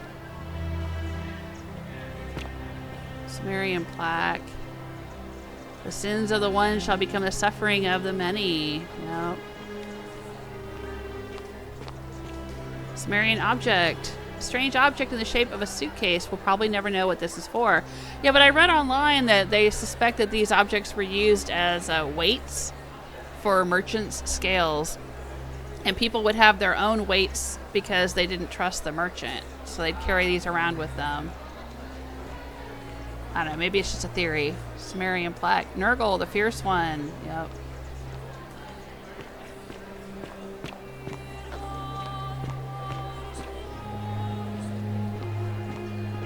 Is that the Egyptian plaque? Yeah. The many shall suffer for the sins of the one. Oh, wow. I hear a bunch of people out here. But I want to look around. Oh, nope. He's going to talk to me. There you are. I hope you enjoyed that. Hey, Al. Now, there's one more person I wanted to introduce you to. I think you know her. Is it Charon? It's Proserpina. Sorry if I frightened you. Just a little joke I've been saving for a long, long time. I recognize that voice. Allow me to introduce myself properly. I am Proserpina, former goddess of the cycle of life and renewal, and now a regular mortal. I wanted to meet you in person, and thank you for freeing all these people, and me. I hate to think what would have happened to us without your intervention. You were whispering to me all along? Indeed. Suffice it to say that while Pluto was controlling the eyes and ears of each golden statue, I was able to control their tongues, and whisper to you when he was distracted. I am sorry my messages were so cryptic. There were only ever brief windows in which I could speak to you without being detected. Hey, you did what you could. Thank you. You created the time loop? I did. I may have given up my immortality, but I still retain my gifts as the goddess of the cycle of life and renewal. After witnessing Pluto punish countless poor souls over thousands of years, I knew this generation, the final wave, would not survive. So I tried to give them a way to buy more time. A second chance. Rather, as many second chances as they needed to avoid his wrath. So I whispered to Sentius in secret, telling him the prayer required to create a portal in my shrine. I knew the danger of humans being corrupted by godly power, and so I put a safeguard in place. I required the creator of the portal to sacrifice their own life, so that it could only be used selflessly to help others. What I did not anticipate is that Sentius would retain his accumulated memories from each previous day, and as a veteran soldier he had long since shed his fear of death. He quickly discovered that he could, in effect, prolong his own life indefinitely by exploiting the cycle. Of course, once I had taught him the prayer, I could not unteach him, and there was little I could do but wait for someone like you to come along and see him for what he was. We were all fortunate you came along when you did. Wow. What became of Pluto? I don't know what happened to him. I haven't heard from him, and I rather hope it stays that way. What became of Charon? Oh, she inherited dominion over the Underworld. Last time we spoke, she was working on a new world of some kind.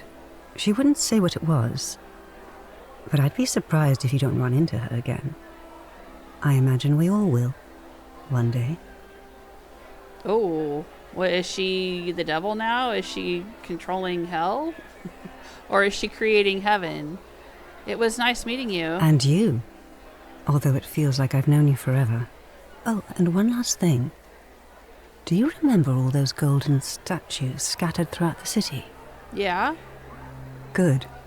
Because they remember you. What? Well done, my friend. Of all the heroes who ever journeyed to the Underworld and returned, none came close to achieving what you did. Hercules, Orpheus, Theseus, and Aeneas would be proud. Oh my gosh, is that a statue of me in the center? The Canon ending 4 of 4. Oh my gosh, that was so cool. Oh, I loved that. I really, really loved that. That was so good. It was so well written and so interesting. I have a passion for history and mythology, and I loved everything about this game. It was so good. The voice acting was good. The stories were good. There were a few places as I got toward the end that I felt like they were a little confusing. Like the third ending, it was difficult for me to get that. It was a little fiddly, and it was very frustrating that like I couldn't talk to anybody about what was going on, like telling Galerius, hey, don't release Dooley, or telling Galerius or anyone, Ulpius, hey, Sentilla is locked in this chamber. Because otherwise, throughout the whole game, I felt like I was given adequate conversation options for what I wanted to say. But then, like I said, I kind of hit that point there around the third ending where it wasn't clicking for me, but we eventually got through it. Man, that was so good. Yeah, here's all the voice actors. Oh, they were so good. I enjoyed that so much. Tell me what you thought of it. If you've played it yourself or if you've just watched me play it, let me know in the comments what you thought of this game. I would love to hear from you. I'm really tempted, though, to reload and try some different conversation options with Hades. A message from the developers. We hope you enjoyed The Forgotten City. We'd love to make even better games in the future, and you can help out by recommending The Forgotten City to a friend or writing a review. The more people play our games, the more we can level up. And if you'd like to be the first to know when we announce our next project, please connect with us here. Oh yeah, I would love to know what else they're working on. This was so good. All right, let's go back to the Great Temple and try that conversation again, because I'm really curious what would happen if I try to shoot him with a bow.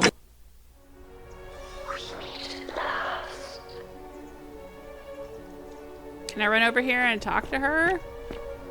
Nope, he'll just interrupt. And here you are. I've seen some terrible things here that you don't consider a sin. How could you let them happen? Do you plan to speak in sweeping generalizations, or are you going to give me an example? Let's give him some examples. Let's say the price gouging. The merchant. How is that inconsistent with the rule I've outlined? I disagree. Having watched this merchant, that is... You can't know what he would expect. You're just speculating. Applying this rule always requires speculation to some degree. Doesn't that make it inherently subjective and unreliable? Not if we're wise enough to know the mind of man. And you think you know the minds of other people? Supposing you're right, then my law has been broken, and I should turn you all to gold immediately. Is that what you want? Okay, what happens if I say I'm right and you know it? Then your desire to be right outweighs your desire to survive. You will make a fine statue. Enough talk. I'm going to end this. Draw the golden bow. Do you really think you can wound me, a god, with that primitive weapon? You may be immortal, but your beloved isn't. How dare you threaten her? This ends now. The many shall suffer for the sins of the one. You will suffer eternal torment for this.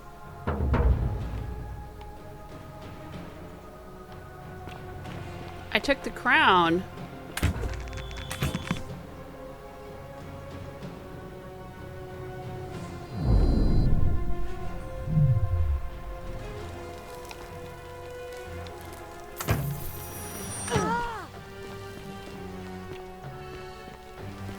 What am I supposed to do with the crown?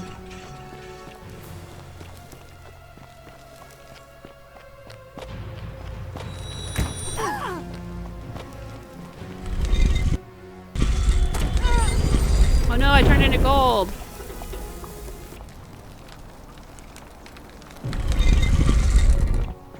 What happens if I just shoot him the minute I go in here?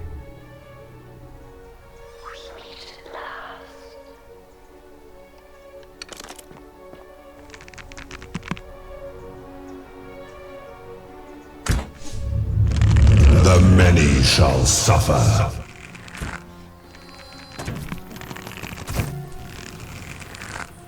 Oh, I guess it doesn't affect him. Suffer in eternal torment.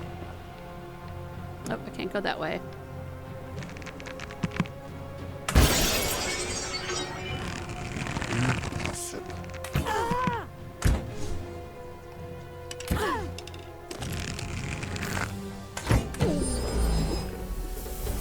Alright, well, I guess neither bow will affect the statues.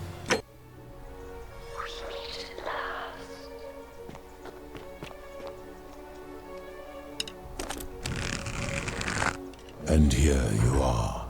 Allow me to introduce myself. Good. Then now, only it is when Charon. Where did you find this? You would have us believe that my Charon. Perhaps. But as long... Why?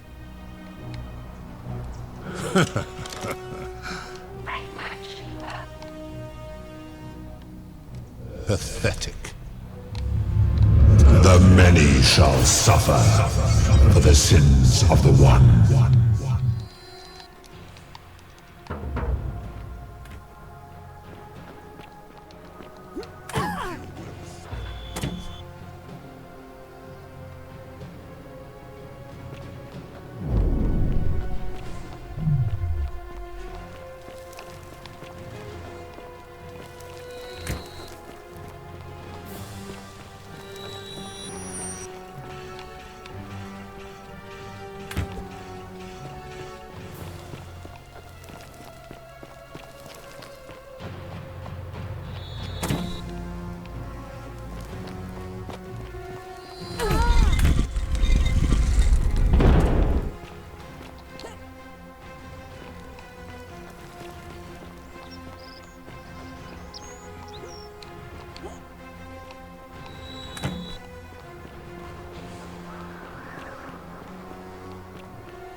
I'm gonna try to heal up so I can reach the gate. Am I healing? I think I am slowly healing.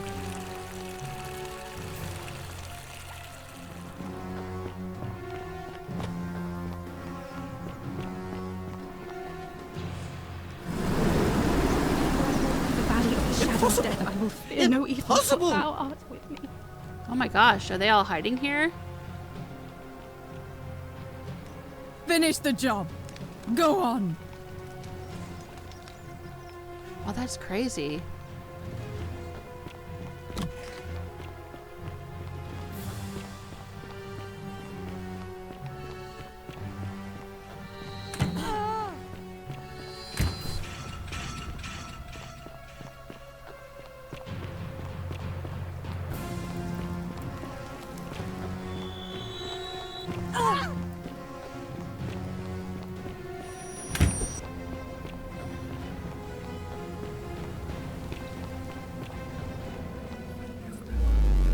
All right, so what do we do with the crown?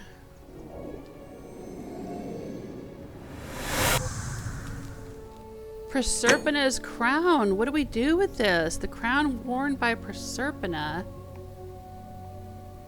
Well, she said, take my crown.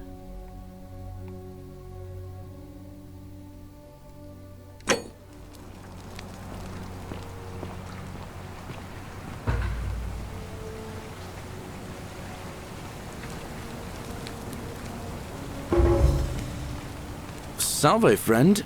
Mind telling me who you are and what you're doing with that bow on your back? The golden rule is going to be broken soon. I need you to quietly get everyone except Sentius ready to run into the upper cistern. Yeah, I'm not going to do that. I'm going to have him save everybody. Oh, sounds serious. I'm listening. Yulia? Oh no. All right, I can do that. Poor Virgil. Poor Rufius too, I guess. All right, got it. All right, let me see. Stop Fabia going in, but send the new arrival to the empty shrine. Understood. What? Are you... You're serious, aren't you?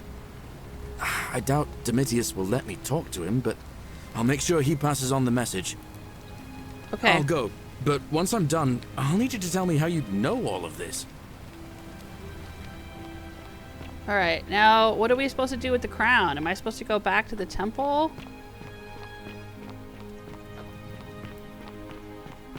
And use it? The 49 melodies fetch again.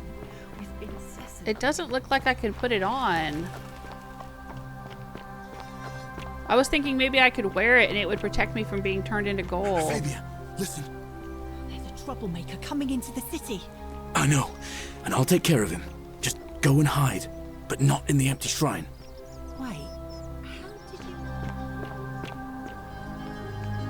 Oh, but the obelisk is still glowing up there. I think there was an opportunity to talk to Sentia about Sentilla's necklace that I found. I don't think I ever did that either. Ugh, this place has become a thoroughfare. Ugh, I wish Horatius would stop letting barbarians in here.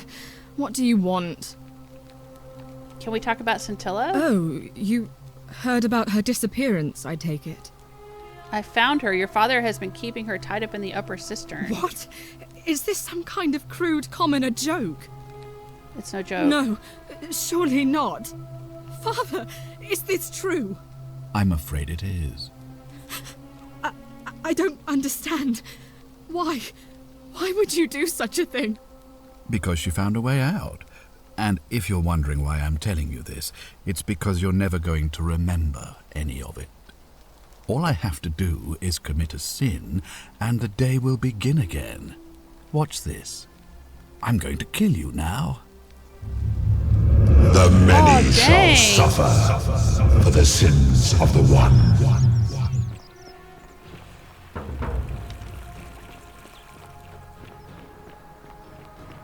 Wow. I didn't expect that to happen.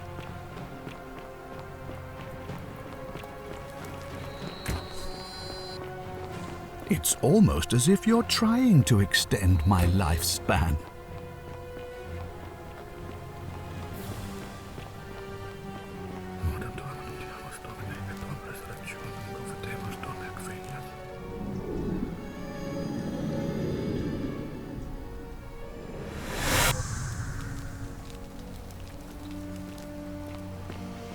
So, okay. I guess I'll just go up there to the obelisk and see what happens if I walk in with the crown in my hand. But of course, Salve, Galerius friend. is going to stop Mind me. telling me who you are and what you're doing with that bow on your back? Okay, go save everyone. Sounds serious. I'm listening. Yulia. Poor bird. All right, let me see. What? I'll go. Okay, bye. Alright, I'm going to go up to the temple and see what happens if I go into the temple with this crown in my possession. I know when I was trying to escape before, I could have run out here and come straight here and jumped on this rope, but I was just afraid that I would get shot in the butt by these tennis girls. Yeah, there's the obelisk still glowing. Alright, let's go. Oh, there's writing on here. What's that say? How can we pass this test if we don't know the rules? Oh, good point.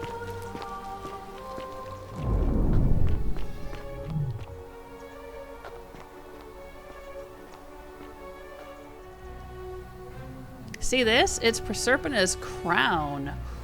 Ooh, yeah, let's do that. I would recognize that anywhere. And yet my beloved still wears hers. What is this? How did you come by it? I took it from her after I killed her in another timeline. You vile, despicable creature. Why would you do such a thing? And worse still, boast about it. I didn't want to kill her, but if you don't put an end to the golden rule, I will do it again. Yeah, I guess I'll say that. You have put me in an impossible position. If I refuse, you will murder her. And yet, if I agree, I will lose my wager and return to Elysium humiliated and alone. That's the idea. Well, what's it gonna be? I do not see that I have a choice in this. Your treachery and savagery have opened my eyes like nothing I have witnessed in 3,000 years. And now you have shown me your species' true colors. And I see that Proserpina was a fool to have ever believed in you at all. This has gone on too long. Ooh, I got Psycho. It is time for Intimidate me the to let go of this creator form of the golden of rule. her, of all of you. But know this. Got a trophy. If I abandon the wager and leave for Elysium, neither she nor your kind may ever ascend. Okay, we just want to return to the world. Very well. I will have Charon make arrangements to ferry the others. But as for you, be aware you will be separated from the rest. Don't make me kill her again. Enough, foul creature. This is not something I have decided. You see, once this exodus begins, the events that brought you to this moment will never have taken place, and you will have created a paradox.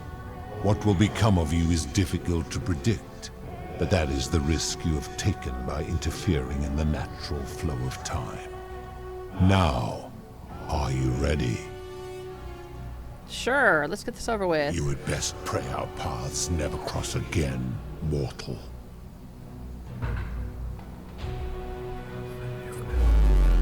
Sweet.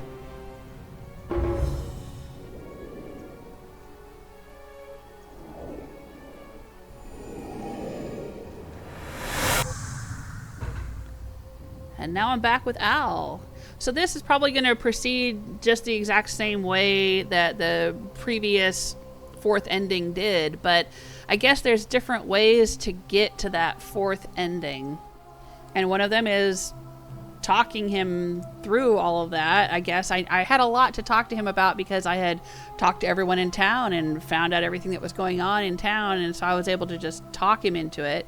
And then the second way is by stealing the crown, managing to escape, and bringing the crown back to him to prove to him that I would eventually defeat him, I guess, or just to prove to him that he wasn't all-powerful and that this whole golden rule thing was ridiculous. But anyway, a couple different ways to reach the fourth ending. Nice. And we still go through the whole 1 year later thing with the museum. Yep, and everybody Good is evening. still here, just like before. There you are. I hope you enjoyed that. Now, there's one more person I wanted to introduce you to. I think you know her. Sorry if I frightened you. Just a little joke I've been saving for a long, All right, so long Proserpina time. gets out, even if I do the crown thing, because I had to reset the time loop and come back, and she was still alive. Allow me to introduce myself properly. I am Proserpina, former goddess of the cycle of life and renewal. I wanted to meet you in... All right, it's nice to And meet you. Although it feels like I've known you forever. Oh, and one last thing. Do you remember all those golden statues scattered throughout the city? Good, because they remember you. Well done, my friend. But what about Of the all ones heroes that who ever journeyed to the Nivea Underworld started and to returned, peel? None came close to achieving what you did. Hercules, Orpheus, Theseus, and Aeneas would be proud. In fact, Nivea wasn't in the hallway of the museum. I wonder if there was a way to have Nivea also escape the city. Oh well, we'll never know. Because as far as I'm concerned, that is all I am going to play of the Forgotten City. I have gotten all 4 endings, including 2 alternate ways to reach the 4th ending, and I have had such a great time playing this. I'm so glad that my daughter, my youngest daughter, who we refer to as Baby Jules or Baby J on this channel, recommended this game to me. She knew I would like it, and she was so right. And thank you to everyone who has made it through this adventure with me, made it through this video with me. Not sure what I'm going to be playing next, but hang around, check out my channel, and see what's coming down the line. Take care of yourselves. Until then.